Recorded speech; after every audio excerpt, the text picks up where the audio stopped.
na tukajaliwa watoto wawili.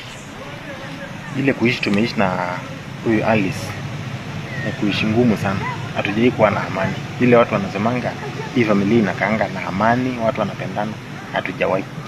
Tunakaanga tu kusumbuana kila wakati. Kusumbuana.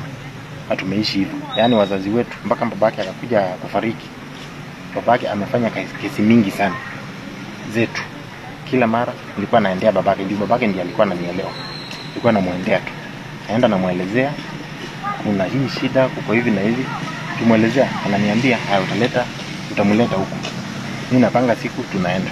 Tunaanza na kesi, tunaongea. Mimi naambia babangu, mimi huyu mwanamke mimi sitaki kuendelea naye.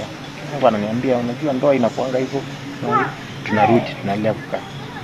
Tukitoka tu kwa hiyo mkutano kukaa hapo kando, anakuja ananiambia, ulikuwa unanipeleka huko kwani huko ni kwa chief.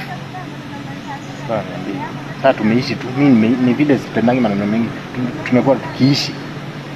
Kwa vile mimi sina maneno mengi na story mingi sikuwa na nini. Akileta hiyo tunaenda kwa wazazi, tumeshindia hiyo. Mpaka babake akakuja kufariki. Sasa ya mwisho tulienda na wazazi wangu, babake kama hayupo. Mamake hakuna kitu. Hao wawili ndio walikuja.